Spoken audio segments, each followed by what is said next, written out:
미국의 한 농장에서 일어난 놀라운 사건 하나가 미 전역을 뒤흔들어 버렸습니다. 그런데 그 사건의 중심에는 한국이 거론되었다고 하는데요. 도대체 미국의 한 농장에서는 무슨 일이 있었던 것일까요? 여러분의 좋아요 버튼에 힘을 얻어 비디오를 재생하겠습니다. 바로 지금 오늘의 사연 시작하겠습니다. 안녕하세요. 저는 미국 중부의 작은 마을에서 살고 있는 엘리자베스라고 합니다. 나이는 45이고 남편 조셉과 함께 오래된 농장을 운영하며 살아가고 있어요. 바람이 잦고 땅이 기름진 이곳은 평범하지만 그만큼이나 소중한 것들로 가득한 곳입니다. 아침이면 수탉의 울음소리로 하루를 시작하고 저녁이면 흙먼지를 뒤집어 쓴 장화를 벗으며 하루를 마무리하는 그런 삶을 살고 있습니다. 그런 제가 몇 해 전 한국이라는 나라를 여행하게 되었고 그곳에서 결코 잊지 못할 생명을 만나게 되었습니다. 오늘 이 이야기를 조심스레 꺼내는 이유는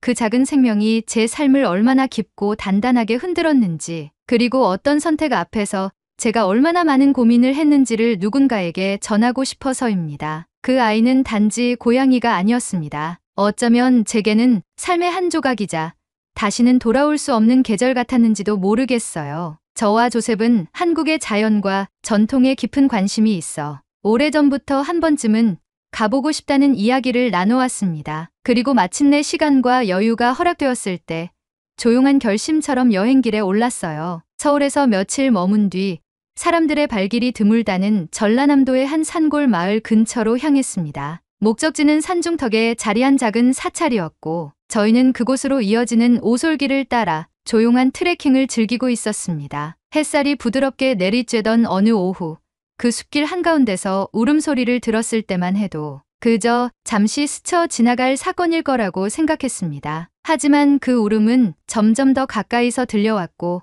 무언가를 애타게 부르고 있는 것 같았어요. 조셉과 저는 동시에 발걸음을 멈췄고 눈빛을 나눈 후 조심스레 그 소리를 따라 걷기 시작했습니다. 그곳엔 낙엽더미 사이에 작고 여윈 생명 하나가 숨어 있었습니다. 갈색과 회색이 뒤섞인 털은 젖어 있었고 눈빛은 경계심과 공포로 가득 차 있었지만 어딘가 모르게 저희를 향해 도움을 청하는 듯한 눈으로 바라보고 있었어요. 작은 소리로 울음을 내며 움직이지 못하는 모습을 보고 저는 그대로 주저앉아 조심스럽게 손을 뻗었습니다. 괜찮아. 널 해치지 않아. 제가 내뱉은 그 말이 통했는지 작디 작은 고양이는 미약하게 제 손바닥 안으로 얼굴을 파묻었습니다. 심장이 미친 듯이 뛰는 걸 느끼며 저는 조셉을 바라보았고 그는 조용히 고개를 끄덕였습니다. 그렇게 저희는 여행의 마지막 날 새로운 존재 하나를 품에 안게 되었습니다. 고양이의 생김새는 미국에서 보던 것들과는 조금 달랐습니다. 귀는 조금 더 길쭉했고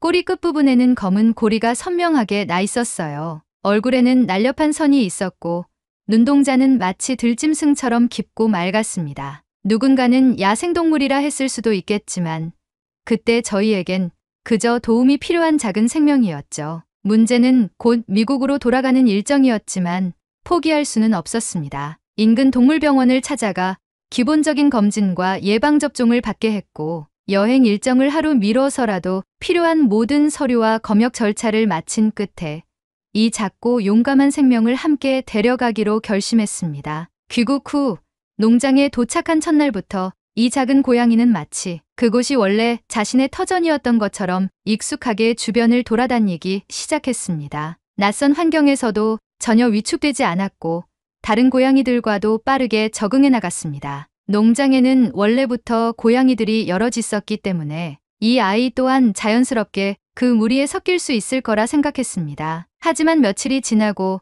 저는 이 작은 생명이 다른 고양이들과는 조금 다르다는 것을 느끼기 시작했습니다. 처음엔 단지 적응력이 빠르다고 생각했지만 그것만이 아니었습니다. 이 고양이는 눈에 띄게 빠르게 자랐고 다른 고양이들이 감히 넘보지 못할 높은 지붕 위로 훌쩍 뛰어오르기도 했습니다. 때때로 사라졌다 나타나는 그 움직임과 시선은 분명 고양이보다는 야생의 무언가를 떠오르게 했습니다. 농장의 새벽녘, 다른 고양이들이 여전히 모이 주위에서 장난을 칠 때 이 고양이는 혼자 밭두렁을 어슬렁거리며 마치 무엇인가를 탐색하는 것처럼 걸었습니다. 그리고 가끔은 들쥐나 작은 새를 입에 물고 돌아와 저희 발치에 내려놓기도 했어요. 마치 자신이 무언가를 보호하고 있다는 듯한 눈빛으로 저희를 바라보며 말이죠. 그 아이에게 이름을 지어주기로 했습니다. 조셉은 처음엔 루시를 제안했지만 저는 좀 더 강인하고 신비로운 이름을 원했어요. 결국 사야라는 이름으로 부르게 되었습니다. 일본어에서 온 듯한 이 이름이었지만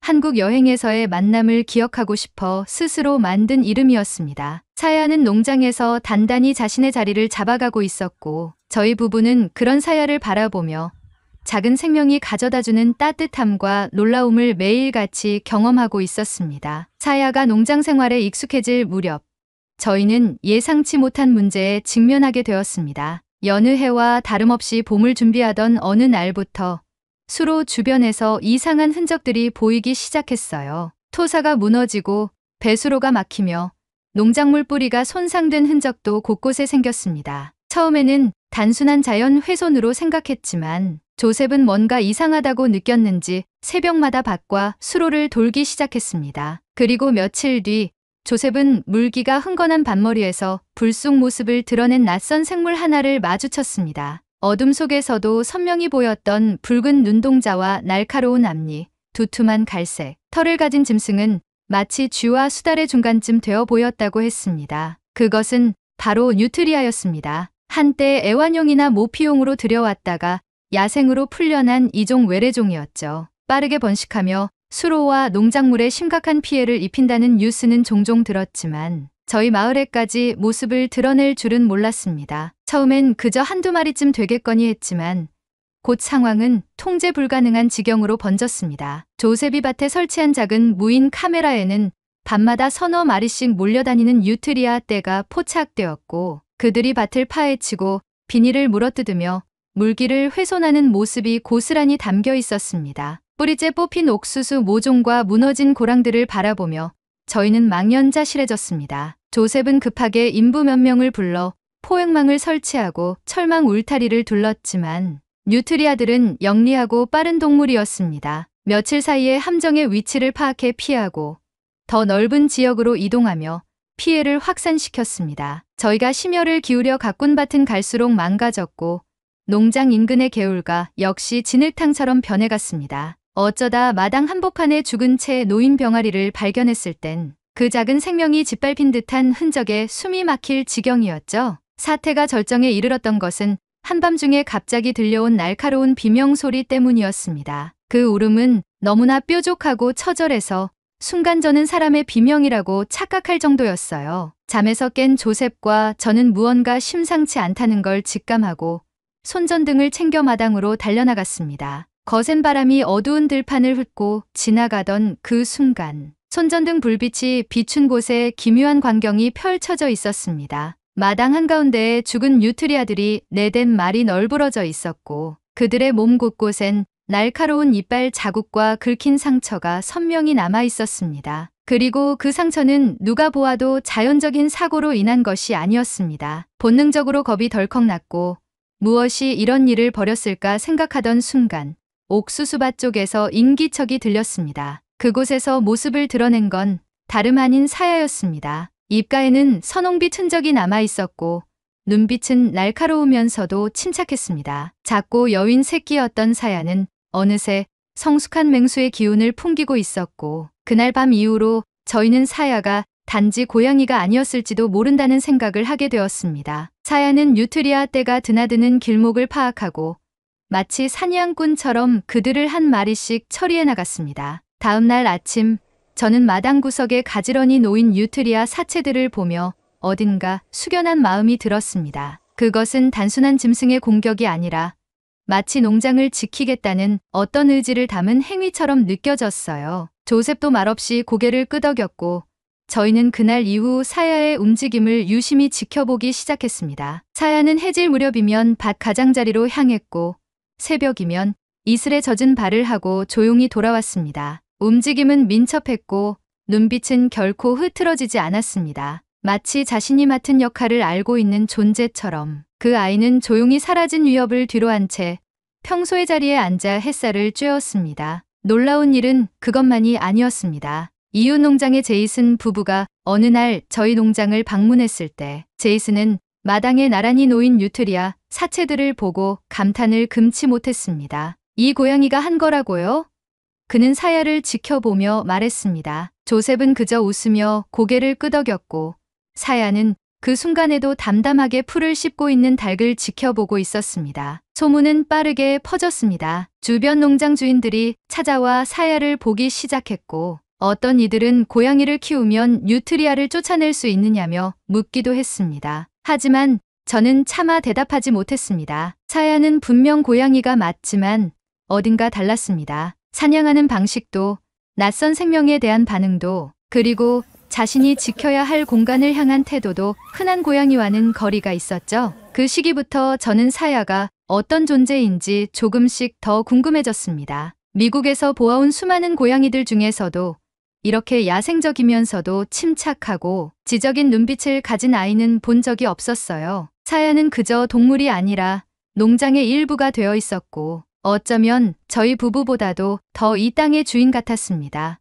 농장은 다시 안정을 되찾았고 수로는 다시 흐르기 시작했습니다. 여전히 몇몇 뉴트리아는 출몰했지만 사야는 단 한 번도 자신의 감시망을 벗어나게 두지 않았습니다. 저희는 점점 안도했고 마음 깊은 곳에서는 사야에게 은밀한 경외심마저 느끼게 되었습니다. 사야가 농장을 지키는 모습을 지켜보며 저는 점점 더 이 작은 존재에 대한 애착을 느끼게 되었습니다. 마치 오래전부터 저희 곁에 있어 왔던 것처럼 사야는 농장의 일상에 완전히 스며들어 있었습니다. 사야가 밭 끝자락을 향해 천천히 걸어갈 때면 저도 모르게 뒤를 따라가곤 했고 해질녘이면 사야가 어슬렁거리는 풍경을 바라보는 것만으로도 하루의 피로가 씻기는 듯한 기분이 들었어요. 하지만 동시에 마음속에는 설명하기 어려운 묘한 감정이 자라나고 있었습니다. 사야는 고양이보다 크고 움직임은 너무나 민첩했으며 사냥 방식은 도저히 가정용 고양이라고는 믿을 수 없을 정도로 치밀하고 정교했습니다. 그 아이를 처음 안고 왔을 때의 기억을 되짚으며 저는 그 존재의 정체에 대해 진지하게 고민하기 시작했습니다. 그 의문은 어느 날 아주 뜻밖의 방식으로 풀려버렸습니다. 그날은 봄비가 촉촉히 내리던 토요일이었습니다. 근처 농장에서 일하는 제이슨 부부가 간단한 농사 도구를 빌리러 들렀고 마침 티를 마시며 잠시 이야기를 나누게 되었습니다. 제이슨의 아내는 조용하고 온화한 인상의 한국인이었습니다. 이름은 유진이었고 미국에 온 지는 꽤 되었지만 여전히 고국의 자연과 동물에 대한 애정을 깊이 간직한 분이었습니다. 유진은 마당 한가운데에서 낮잠을 즐기던 사야를 바라보다가 문득 자리에서 일어났습니다. 그녀는 눈을 가늘게 뜨고 조심스럽게 다가가더니 낮은 목소리로 말했습니다. 이 고양이 혹시 어디서 데려오신 건가요? 저는 여행 중 한국의 산길에서 만났던 그날을 조심스레 설명했습니다. 유진은 제 말을 가만히 듣고 있다가 조용히 한마디를 내뱉었습니다. 이건 고양이가 아니라 살 같아요. 그 말을 들은 순간 저는 무슨 말인지 이해하지 못했습니다. 익숙지 않은 단어였고 저는 유진을 바라보며 다시 물었어요. 살기요? 그게 어떤 동물인가요? 유진은 휴대폰을 꺼내 들더니 한국 살기라는 단어를 검색해서 제게 사진을 보여주었습니다. 그 사진 속에는 제가 아는 사야와 너무도 닮은 동물이 있었습니다. 뺨에서부터 이어지는 검은 줄무늬, 뚜렷한 귀 끝, 황금빛 눈동자와 길쭉한 체형. 사진과 사야를 번갈아 보며 저는 순간 숨이 막히는 듯한 기분을 느꼈습니다. 유진은 이어 설명했습니다. 살근 한국에서 멸종위기 야생동물로 지정된 천연기념물이라고 했습니다. 도심에서는 보기 힘든 야생동물이며 산속 깊은 곳에서만 살아가는 존재라고 했죠. 인간을 피하고 서식지가 점점 줄어들면서 그 수가 급격히 줄고 있다는 이야기까지 들려주었습니다. 그녀의 말 한마디 한마디가 머릿속을 울렸습니다. 그 아이가 흔한 고양이가 아니었다는 걸 어렴풋이 느끼고는 있었지만 그것이 이렇게 엄중한 의미를 지닌 존재일 줄은 몰랐습니다. 저는 말을 잃고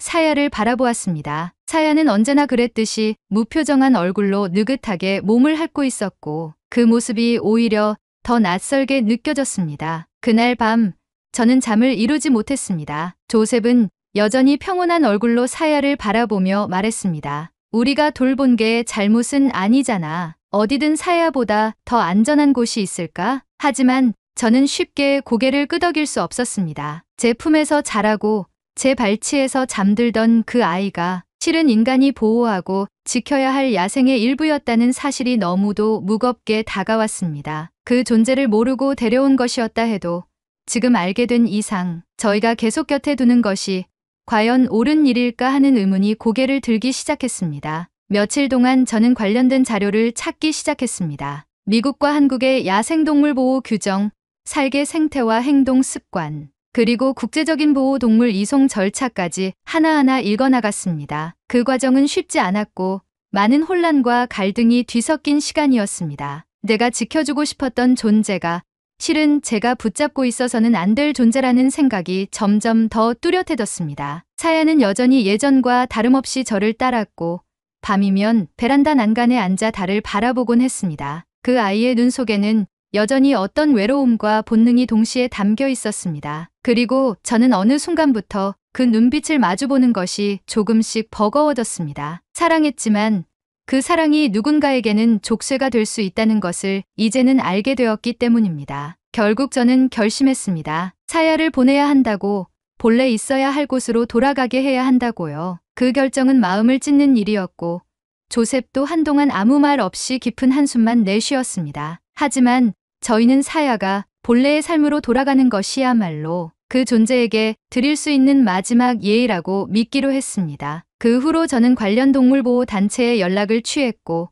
사야의 생태와 구조 경위를 자세히 설명했습니다. 한국의 야생동물관리기관과도 몇 차례 화상회의를 거쳐 이송 절차를 조율했습니다. 모두가 놀라워했고 동시에 감동해 주었습니다. 어떤 이들은 저희를 고맙다고 했지만 제 마음속에는 여전히 미안함이 컸습니다. 그 아이를 처음 만났을 때부터 지금까지 저는 사야를 너무 인간의 시선으로만 바라봤던 건 아닌가 하는 생각이 떠나지 않았습니다. 그렇게 사야는 떠날 준비를 하게 되었습니다. 농장은 여전히 평온했고 사야는 마지막까지 저희 곁을 떠나지 않았습니다. 저는 한 줌의 털을 조심스레 손에 쥐고 이별을 준비하며 마음을 다잡기 시작했습니다. 이별이란 단어는 언제나 그 자체로 아프고 무겁지만 준비된 이별은 더더욱 마음을 천천히 갉아먹는 것 같았습니다. 사야를 보내기로 결심한 이후 저는 매일 아침 눈을 뜰 때마다 오늘이 이 아이와 함께하는 마지막 며칠 중 하루라는 사실을 자각하게 되었습니다. 그것은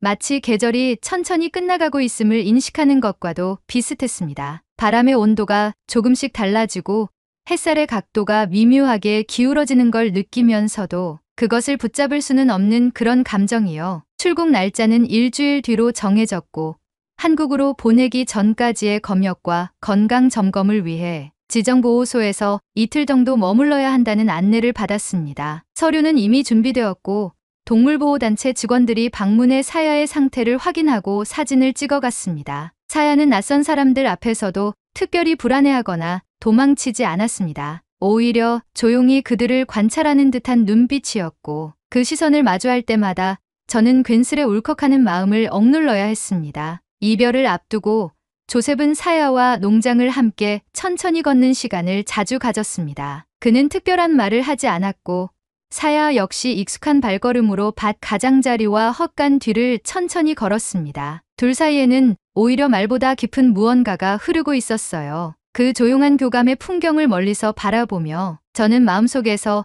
이제 정말 보내야 할 시간이라는 문장이 천천히 자리를 잡아가는 것을 느꼈습니다. 출국 당일 저희는 새벽 일찍 공항으로 향했습니다. 동물보호단체에서 준비해준 이동 케이지 안에 사야를 조심스럽게 넣으면서 저는 마지막으로 그 아이의 눈을 마주 보았습니다. 깊고 고요한 황금빛 눈동자 속에는 익숙한 침착함이 담겨 있었고 저는 그 눈빛에 더 이상 눈물을 삼킬 수 없었습니다. 고맙고 미안해. 정말 많이. 제 목소리는 거의 들리지 않을 정도로 떨렸습니다. 사야는 한동안 저를 바라보다가 천천히 눈을 감았고 마치 모든 걸 알고 있다는 듯한 표정이었습니다. 조셉은 말없이 제 어깨를 감싸 안았고 저희는 그대로 한참을 서 있었습니다. 비행기 탑승 시간에 맞춰 동물 담당 직원들이 케이지를 옮겨가고 사야는 조용히 저희의 시야에서 멀어졌습니다. 그 순간 마음 한구석이 무너지는 듯한 고요한 아픔이 밀려왔습니다. 귀가한 뒤 며칠은 모든 것이 공허하게 느껴졌습니다. 사야가 늘 앉아있던 창가,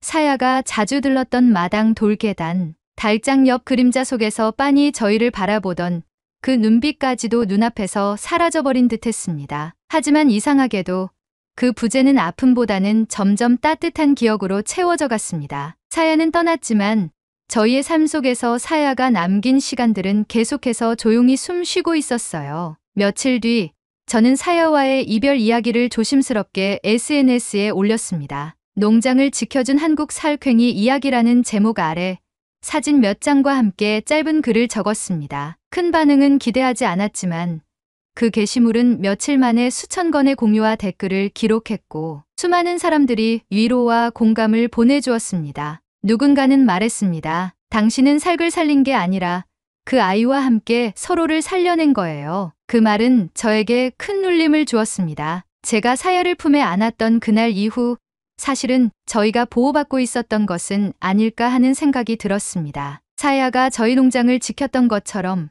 그 아이는 어쩌면 조셉과 저의 마음을 지켜주고 있었는지도 모릅니다. 낯선 땅에서 온 작은 생명이 우리의 가장 평범한 일상에 의미를 불어넣어 주었다는 사실이 이제는 너무도 선명하게 느껴졌습니다. SNS를 통해 알게 된 몇몇 농장 운영자들은 저희에게 연락을 주기도 했습니다. 미국 중부에서 외래종으로 인한 피해를 겪고 있는 곳들이 많았고 한국 살게 대해 관심을 보이는 이들도 적지 않았습니다. 물론 저는 조심스럽게 대답했습니다. 그 아이는 우리에게 온 선물이었지만 결국 고향으로 돌아간 거예요. 저는 그 말을 할 때마다 왠지 모르게 가슴이 먹먹해졌습니다. 지금도 마당 한켠에는 사야가 마지막으로 사냥해놓고 떠난 작은 흔적들이 남아 있습니다. 한 줌의 털이 여전히 마른 풀 사이에 남아있고 옥수수밭 끝에는 사야가 좋아하던 작은 돌 하나가 여전히 그 자리에 놓여 있습니다. 저는 종종 그 앞에 앉아 햇살을 쬐며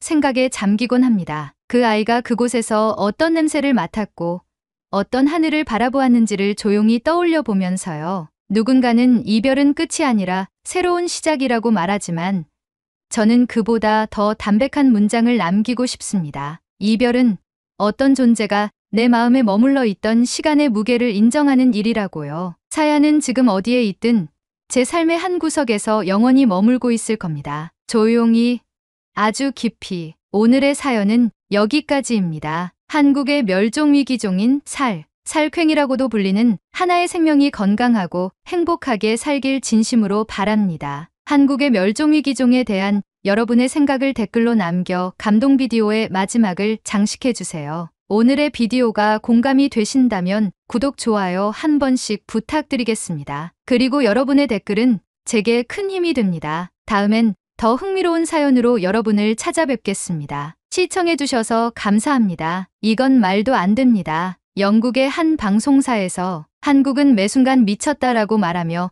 한국에 다녀온 영국인들을 인터뷰하고 있는데요. 한국에 다녀온 영국인들은 제정신이 아니다. 너무 어처구니가 없다라고 말하며 한국에 다녀온 소감을 표현하고 있습니다. 이 발언으로 이 방송을 본 시청자들은 모두 입을 다물지 못하는데요. 여기 한국에서 특파원으로 활동한 한 영국 여성이 이에 대한 사연을 보내주어 소개해드리려 합니다. 도대체 영국에선 무슨 일이 있었던 것일까요? 바로 지금 사연을 들어보겠습니다. 오늘의 사연 시작합니다. 안녕하세요. 저는 BBC에서 특파원으로 활동하며 세계 각국을 돌아다니는 노라 베이커입니다. 저는 최근 한국에서 특파원 생활을 했습니다. 2019년부터 한국에서 특파원 생활을 했었으니 가장 오랜 기간 한국에서 특파원 생활을 했네요. 정말 많은 시간을 한국에서 보냈네요. 최근 영국에선 BBC 코리아의 관심도가 대단히 많이 증가하고 있어요. BBC 코리아에서는 한국의 뉴스와 인접국가의 뉴스를 보도하고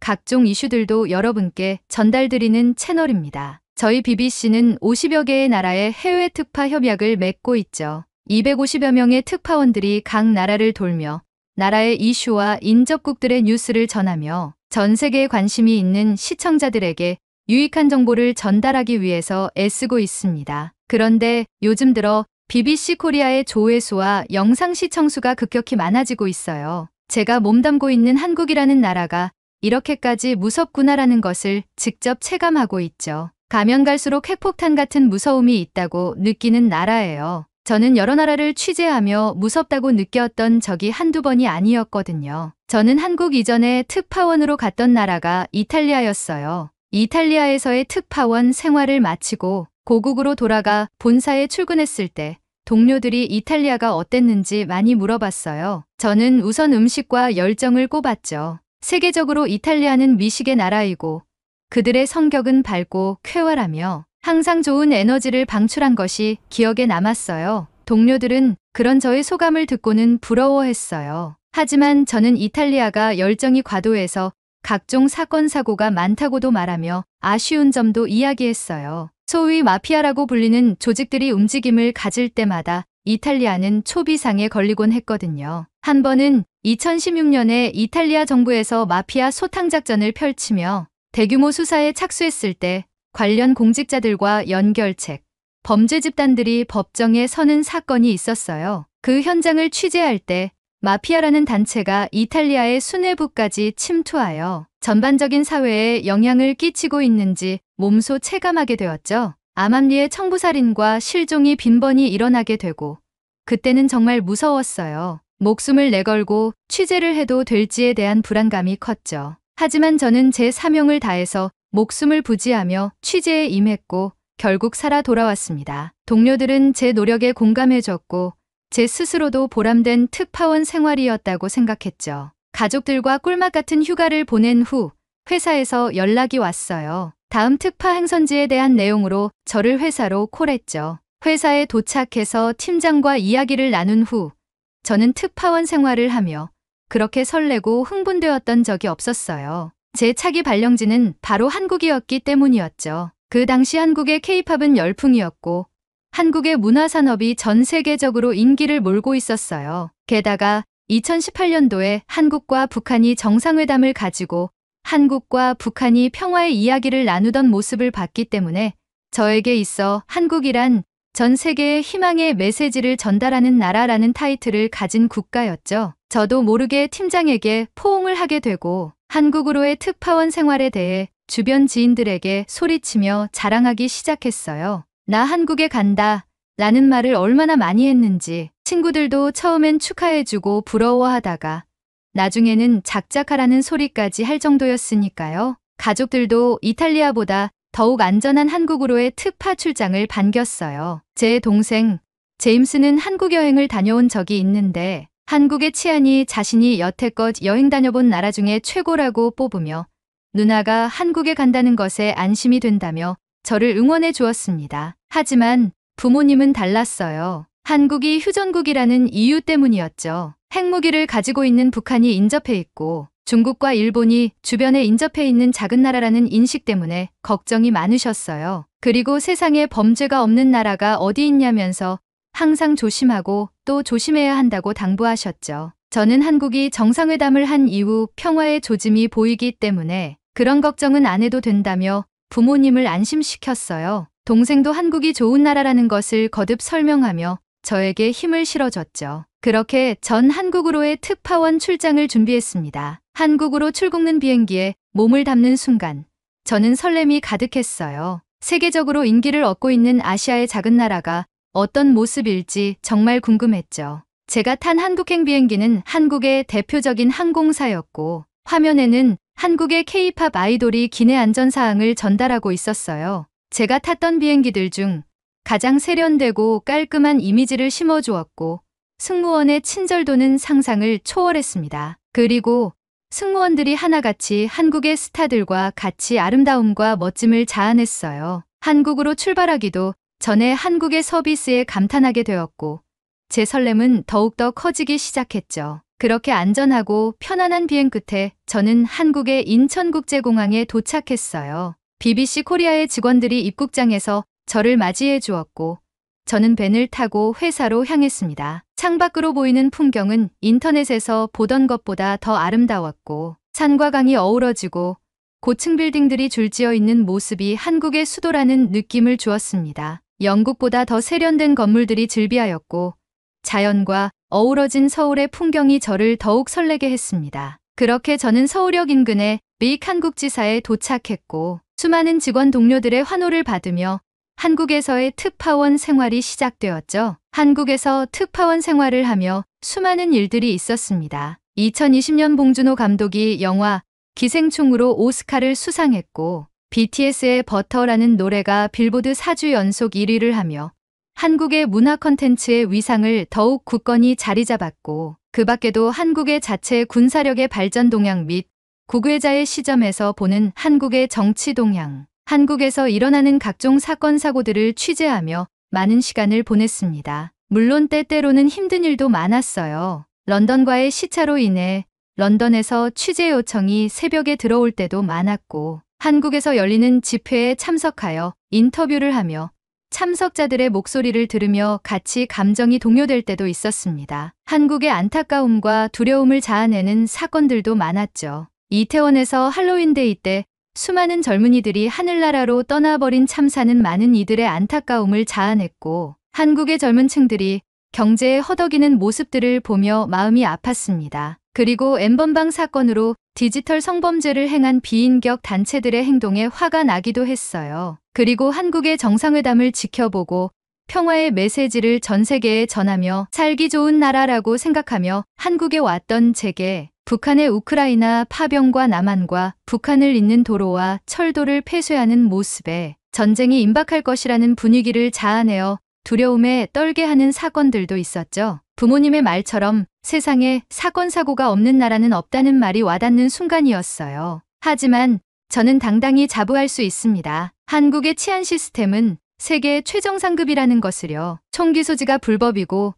CCTV가 활성화가 되어 있어 24시간 전국이 감시망에 들어와 있고 한국의 높은 시민의식은 이루 말할 수 없죠. 최근 미국에서 넘어온 유튜버들을 참교육하는 한국 남성들의 모습을 보고 한국의 국민들은 불의를 보면 참지 못하는 시민의식을 가지고 있다고 생각했어요. 게다가 한국에선 총기 소지가 불법이라는 것이 참 다행이라는 생각도 들었죠. 만약 총기 소지가 합법이면 이러한 일이 발생했을 때 또 다른 살인이라는 범죄가 터질 가능성이 아주 컸기 때문이죠. 한국인들은 인격적으로 권선징악의 개념과 한국 고유의 한이라는 정서를 가지고 있기에 불의를 보면 참지 못하는 행동이 악으로 변모할까 두렵기도 했거든요. 하지만 한국인들은 이성을 가지고 있기에 이런 일이 일어나지 않을 것이라는 것은 자신할 수 있어요. 앞으로도 그런 일이 일어나지 않길 바라기도 하고요. 정말 제가 이렇게 바라는 이유는 한국에 있으면서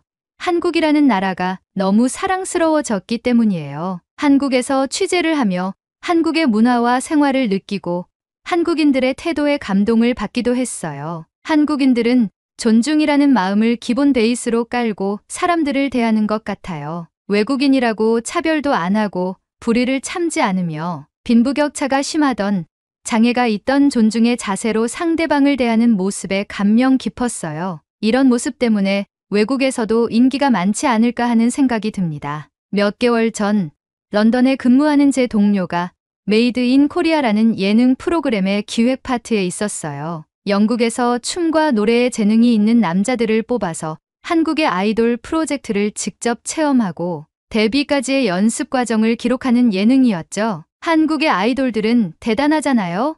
이미 BTS, 블랙핑크, 빅뱅, 아이유 등 전 세계에 각인된 아이돌이 무수히 많이 탄생하고 있는 나라잖아요. 한국의 K-팝 문화는 그만큼 파급력이 대단해요. 제 동료가 이 프로그램을 기획하는 단계에서 저와 한국에서 만난 적이 있어요. 그런데 그 친구는 한국을 모티브로 한 기획을 한다는 것 자체에서 흥분감을 감출 수 없었다고 했어요. 저희는 삼겹살을 먹으며 이야기를 나눴었는데 그 친구가 말했어요. 노라, 이 프로그램을 기획할 때부터 난 너무 설렜어. 무조건 한국에 출장을 가야만 하는 상황이기 때문에 너무 행복했거든. 그런데 한국은 나의 상상 그 이상의 나라야. 너도 느꼈겠지만 비행기를 타고 한국에 올 때부터 설레지 않았니? 인천공항에 세련되고 큰 규모에서 한번 놀라고 한국 이곳저곳을 돌아다니며 웅장한 건물들과 수많은 사람들을 보며 전혀 작은 나라라고 느껴지지 않을 정도로 한국은 큰 존재로 다가왔어. 저는 대답했어요. 맞아, 미셸. 내가 처음 왔을 때와 같은 모습을 느꼈구나. 한국은 정말 대단한 나라야. 제일 좋은 것 중 하나는 난 취재를 하러 다니잖아. 그런데 한국은 24시간 밝아. 밤에도 안전한 느낌이 들어서 다른 국가에 비해서 취재할 때 무서운 느낌을 받지 않아. 한국이 CCTV가 많은 것 알지? 한국의 치안이 전 세계에서 손꼽히는 이유가 한국의 CCTV는 24시간 돌아가고 있다는 거지. 난 이 나라에서 떠나고 싶지 않아. 저는 한국의 소주와 맥주를 결합한 소맥을 타며 미셸에게 말했죠. 미셸은 제 모습을 보고 웃으며 말을 이어갔어요. 정말 넌 한국 사람이 다 된 것 같아. 그냥 머리만 노란 한국인이야. 행동이 너무 자연스러워. 한국어도 할 줄 알아? 저는 대답했어요. 한국어 너무 쉬워. 처음엔 낯설게 느껴지는데 너도 배워보면 금방 배울 거야. 한국에선 한국어를 한글이라고 불러. 그리고 한국인들에게 한국어를 물어보면 모두 친절하게 설명해줘서 배우기 편할 거야. 미셸은 깔깔 웃으며 저에게 안녕하세요와 감사합니다. 삼겹살 주세요. 소주 주세요 등을 배웠어요. 한국의 술집이나 음식점에 가면 사용할 수 있는 말들이었죠. 그렇게 이야기를 하다가 미셸이 말했어요. 한국이 좋은 이유 중 하나가 생각났어. 내가 흑인 혼혈이잖아.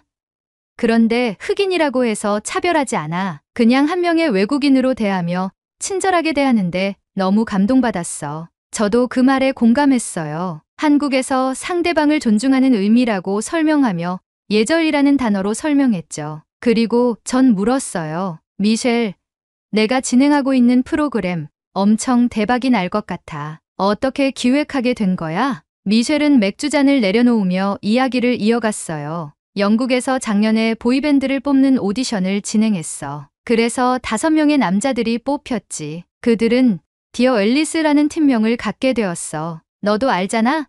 전 세계적으로 오디션 프로그램이 정말 대세라는 것을. 그런데 총괄 PD가 보이밴드를 세계적인 아이돌로 만들어보자는 아이디어를 냈어. 그럼 어떻게 해야겠어?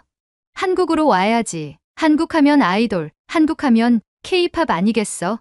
한국의 아이돌 시스템이 우월하니 한국에서 평가받고 트레이닝을 해보자. 한국에서 영국인 남성 그룹으로 한국형 아이돌을 만들어보자. 라는 취지로 기획 단계에 들어가게 된 거지. 그래서 이미 한국의 유명한 아이돌 회사랑 협업 계약도 했고 프로그래머 하기로 했지. 엄청 기대돼. 저는 미셸의 이야기를 듣고 감탄할 수밖에 없었어요. 미국과 유럽의 우수한 음반사들을 뒤로하고 한국에서 아이돌을 만든다는 말을 들었을 때 한국의 위상이 지구를 뚫어버리고 있다는 생각이 들었죠. 저와 미셸은 그렇게 한국 찬양을 하며 행복한 추억을 쌓았었어요. 그렇게 메이드 인 코리아는 성공적으로 프로그래밍이 되었고 한국에서 아침마당 격인 영국의 디스 모닝에서 인터뷰를 진행했는데 시청률이 28%라는 경이적인 기록을 경신했어요. 영국의 젊은 세대들도 한국의 아이돌 시스템과 영국 보이밴드의 성장을 궁금해하며 프로그램을 시청했다고 해요. 이렇듯 한국은 정말 많은 추억을 안겨준 곳이 되어가고 있었죠. 그런데 최근 정말 아쉬운 일이 생기게 되었어요. 한국에서의 특파원 생활을 마무리하고 중국으로 파견 준비를 하라는 상부의 지시가 떨어졌기 때문이었죠. 저는 베이징으로 파견을 가게 되었고 한국에서의 생활을 정리해야만 했습니다. 통보가 내려왔을 때 저와 함께한 한국의 동료들이 모두 입을 틀어막았어요. 저는 특파원 생활은 늘 그런 것이라 아쉬우면서도 대수롭지 않게 느껴졌지만 이번엔 달랐어요. 저와 함께 동고동락한 PD들과 작가들이 눈물을 보이기 시작한 거예요. 저도 그 모습을 보고 눈물이 앞을 가리기 시작했죠. 하지만 현실을 받아들이고 저는 앞으로 나아가야만 했습니다. 팀원들을 달래고 애써 웃으려고 노력했죠. 그 이후로 저는 별도의 취재를 하러 다니지 않고 출근도 하지 않았어요. 정리도 필요할 뿐더러 베이징으로 파견 가기 전 런던으로 귀국할 준비도 해야 했기 때문이었죠. 그렇게 숙소에서 짐을 싸던 도중 제 담당 김 PD가 연락이 왔어요. 노라, 준비는 잘하고 있어요? 당신이 없으니까 허전해요. 저는 그 말을 듣고 마음이 아팠어요. 하지만 제가 슬퍼하면 모두 슬퍼할 것 같아 애써당당하게 말을 이어갔죠. 킴, 나도 너무 아쉬워요. 한국에서 눌러앉고 살고 싶을 정도라서 짐도 제대로 못 싸고 있어요. 짐을 싸다가 창밖을 보면 짐을 싸던 손을 놓게 돼요. 그러자 김 PD는 제게 말했어요. 나와요. 술이나 한잔해요. 제가 보내는 주소로 와요. 저는 알겠다고 말하고 나갈 준비를 했어요. 함께했던 동료가 챙겨주니 고마웠죠. 술 한잔하며 후를 털어버리기 위해 보내준 주소로 갔어요. 그런데 그곳은 평범한 술집이 아니었어요. 마치 집과 같았죠. 요즘 유행하는 로제의 아파트, 노래가 떠오르는 집이었어요. 저는 PD가 나를 집으로 초대한 것인가? 라는 생각으로 전화를 걸었어요. 주소에 도착했는데 아파트예요. 집으로 초대한 거예요? 그러자 김 PD는 내려오겠다고 말했어요. 저는 의문이 든 채 기다리고 있었고 김 PD가 내려왔죠. 그런데 당황스러운 일이 발생했어요. 엘리베이터를 타고 올라가던 도중 김 PD가 눈물을 흘리는 거예요. 저는 그녀를 달래며 말없이 안아주었어요. 그러자 김 PD가 눈물을 닦으며 미소를 지으며 고개를 끄덕였어요. 문 앞에 도착해서 그녀가 비밀번호를 누르고 문을 열어줬어요. 저는 고맙다고 말하며 안으로 들어갔어요. 불이 꺼져 어두웠고 현관에만 불빛이 가득했죠. 중문을 열고 들어가는 순간 놀라운 일이 벌어졌어요. 불이 켜지며 저와 함께 동고동락한 동료들이 고깔 모자를 쓰고 풍선을 흔들며 저를 맞이해 주었고 거실에는 BBC 코리아의 최고의 특파원이라는 플랜카드가 붙어져 있었어요. 그리고 곧이어 폭죽이 터지고 케이크를 들고 작가님이 다가왔죠. 케이크에는 제가 취재용 마이크를 잡고 웃고 있는 캐릭터가 꽂혀 있었고 케이크에는 한국의 정을 그대에게 라고 적혀 있었어요. 저는 그것을 보는 순간 눈물이 왈칵 쏟아졌고 소리를 내며 크게 울어버렸어요. 팀원들은 그런 저에게 다가와 저를 꼭 끌어안아주며 수고했어요. 고생 많았어요. 사랑해요. 라는 말을 건네며 저를 달래주었죠. 그리고 저와 함께했던 카메라 감독님이 케이크의 크림을 제 얼굴에 바르며 울지마. 어떤 현장에서나 밝고 당당하던 노라 어디 갔어?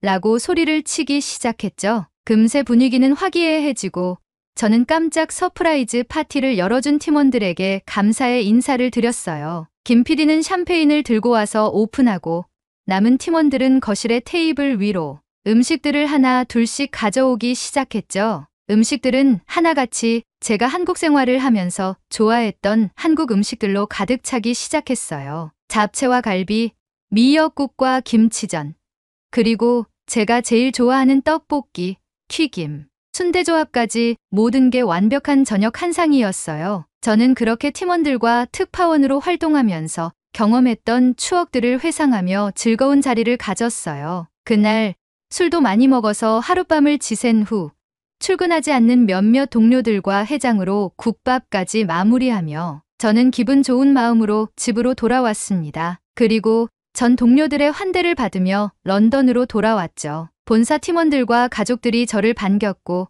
한국에서의 생활을 엄청 궁금해했습니다. 저는 마지막에 한국인들의 정이라는 것을 느끼고 왔다고 말하며 이 부분에 대해 엄청 자세히 얘기해 주었죠. 팀원들과 가족들은 이 얘기를 듣고 한국으로 파견 가길 정말 잘했다고 말하고 몇몇은 부럽다고도 말했습니다. 저는 한국이라는 나라는 인생에 한 번은 꼭 가야만 하는 나라라고 한국 자랑을 입이 부르트도록 하고 다녔어요. 그만큼 한국이라는 나라는 저에게 제2의 고향처럼 자리 잡았습니다. 가족들과 모처럼 모여 저녁 식사 자리를 갖게 되어 식사를 하던 중 어머니가 제게 물었어요. 다음 파견 가는 나라가 중국이라던데 어디로 가는 거니? 저는 베이징으로 간다고 했고 기간은 미정이라고 했어요. 그러자 어머니는 제게 걱정 어린 말투로 말했어요. 중국인들이 유럽 여행을 오면 좋지 않은 모습들을 많이 보여줘서 그 나라의 중심부로 간다는 게 썩 내키지는 않다. 그리고 거긴 공산주의 이념이 강한 국가이니